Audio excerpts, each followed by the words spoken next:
What do you think the potential is for any human being to live the life they want? What would you say?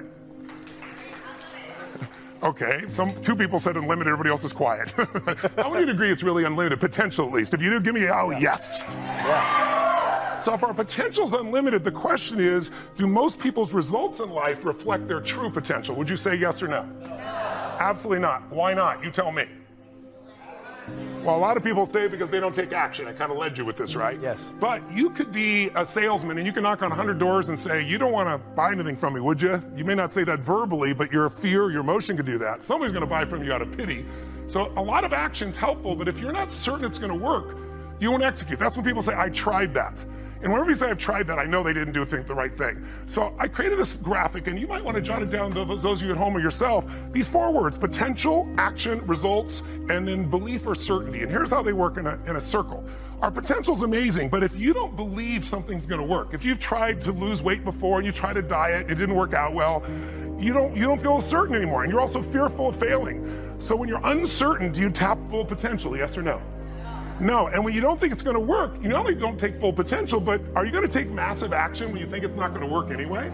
So when you use little potential with little action, what kind of results are you going to get? Lousy results. When you get lousy results, what does it do to your belief? Your brain goes, see, I told you it wouldn't work. See, I told you nothing never happened. See? And then what happens? Less potential's tapped, less action, worse results, and now you're on the downward spiral. Who's ever been there in a relationship or with your body, your finances, you know what I mean? Now, you might be doing well in one area, like with your kids. You got great movement, but maybe on your finances, not so good. So sometimes we're going in different directions. So how would you change this? What would you guys do? Someone yell it out. What would you do to change the momentum? Where would you enter? Would you work on your potential? That's right. You got to believe. So how do you change your belief? The way you do it with athletes, because I worked with like the Warriors last year. I worked with the NHL champion Stanley Cup, Washington Capitals. You get results in advance. They visualize it, as simple as that sounds, but I'm going to show you. Can we pop over here? Please, yeah. Would you all stand up and I'll show you a quick technique. Oh, you got a technique. We have to learn this right now. Hey, come on over here. Over here. Yeah. Put your feet together straight ahead, and then bring your right index forward straight in front of you. And when I say now, I want you to turn clockwise comfortably, just as far as you naturally turn, okay? Keep your feet straight, go. Turn clockwise naturally. Everyone at home can do it too. Keep your feet straight. See where you end up? Come back around. Take your finger out of your neighbor's ear. Okay, now close your eyes. It's so simple. Even if you don't think you visualize, you can feel. So I want you to imagine your finger coming up, and imagine it so vividly it feels like it's coming up. Don't actually do it if you're at home or here, but imagine the finger comes up, and then imagine yourself turning twice as far, and it feels really good. See it, feel it. Open your eyes. Now, turn your finger straight, and now turn as far as you can comfortably and see where you go this time. Oh my goodness. Oh my goodness. Okay. So here's my question.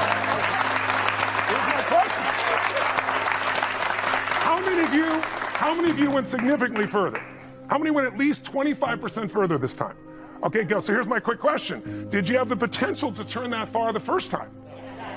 The potential. Potential, yes. Yes. So why didn't you? Because you have beliefs even about how far you can turn, even though you're unaware of them. So you have beliefs about money, you have beliefs about relationship, you have beliefs about business, you have beliefs about your own beauty or strength.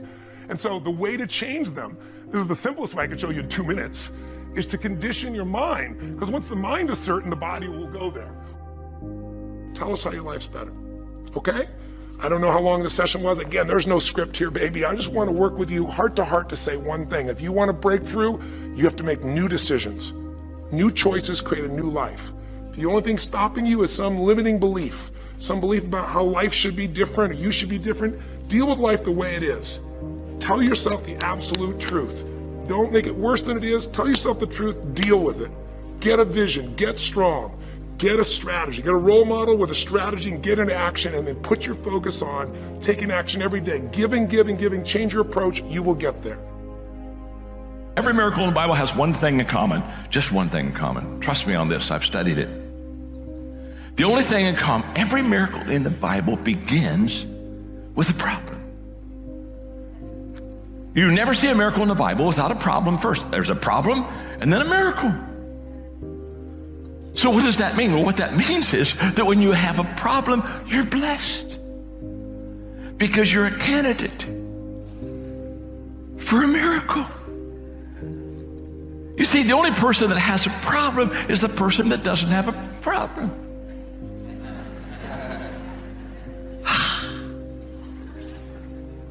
You see, if you have a little problem, you're a candidate for a little miracle. If you got a big problem, you're a candidate for a big miracle. I mean, choose the problem and choose the miracle. But if you have no problem, you're not a candidate for a miracle. I feel badly for you. What sales really is the transfer of emotion. That's what's happening when you sell. You're transferring emotion. And the primary emotion that you're transferring is the emotion of certainty. In other words, watch this. You as a salesman, when you enter the encounter, you have to be absolutely certain that your product is the best, makes sense, it's gonna give them the best benefits out there, the best value proposition and so forth, and you are in this state of absolute certainty.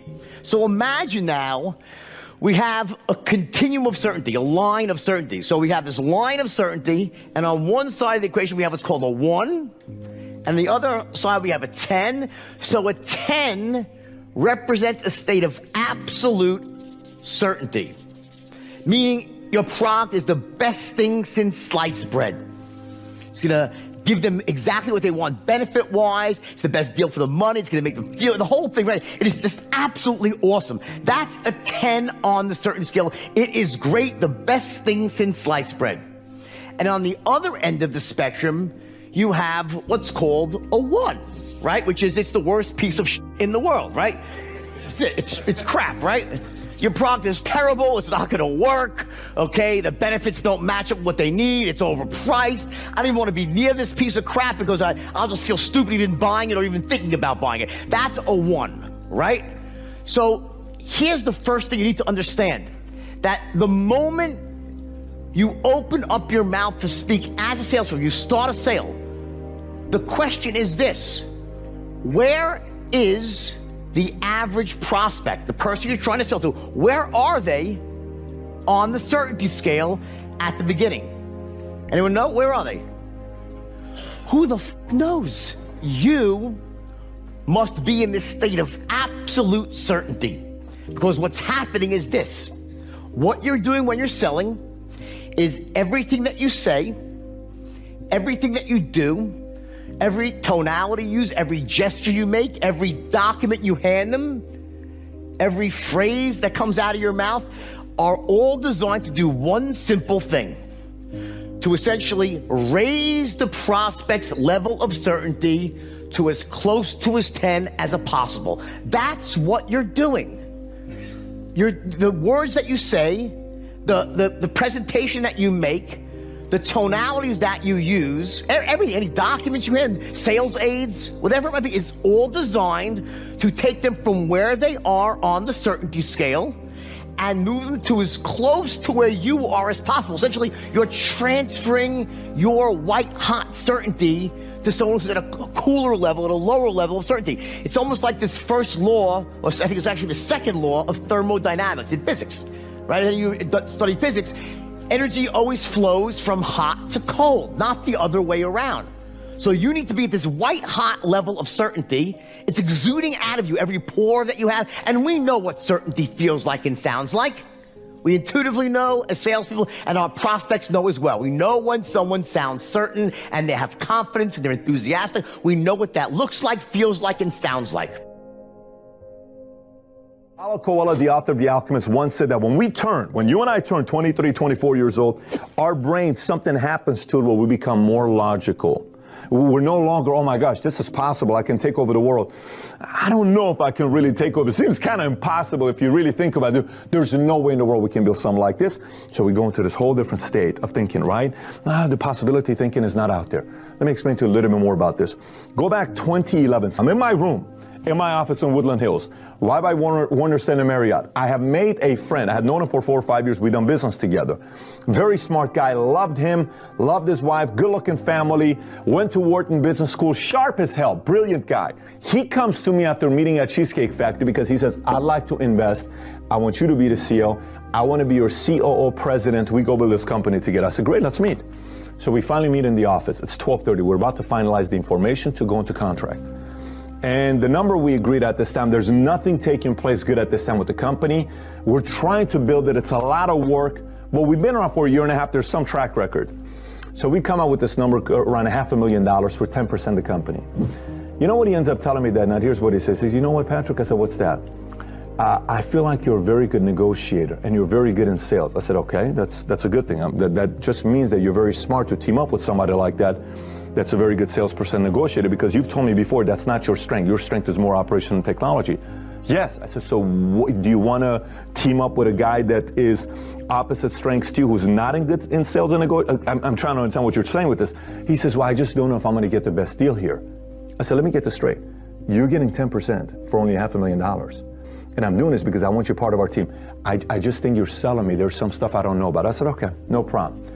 We went our separate ways. Do you realize if we would have come with that investment, his investment's going to be somewhere between $15 to $20 million today, and he would have excelled. What happened? Wharton Business School, way too logical. Everything was about, well, what if this happens? What if that happens? I could just almost watch him thinking. He went all logical. He didn't see the emotional side. He didn't see the social capital, the vision, what we have going on. And he was afraid because he second-guessed himself. So you know what it's like? Let me explain a little bit deeper for you here so it makes sense to you. When you're 16, you're a girl, you're in high school, 10th grade, 11th grade, someone flirts with you, it's cute, you like it. Like, oh my gosh, I think he likes me. It's nice. You share it with your friends. When you're 45, you're single, maybe divorced, and you meet another man, he's divorced. And you meet him somewhere, he comes and talks to you. The approach sometimes is different. You know what happens? Here's what happens. Wait a minute. I know what you're trying to do. You're flirting with me, right? Yes.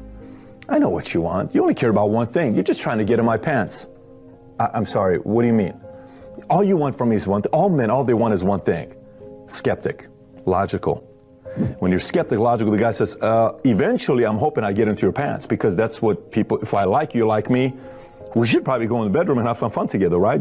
No? You're not? Yes. What's wrong if I'm flirting with you? I'm trying to woo you and chase you. Sometimes your dreams are flirting with you, but you're not letting your dreams flirt, because all you're doing is saying, I know what you're trying to do with me. You're just trying to get into my pants. Of course your dreams are trying to get into your pants. Your dreams is here. They want to get into here. You're not letting them, you're guarding them, so you don't let anybody in. You know what happens when you do that? You live a life with no dreams becoming a reality. Do you really want that life? If you don't want that life, you have to open this up a little bit. And you have to set aside some of the logical thinking, allow for opportunities to come up that get you closer and closer and closer to your dreams.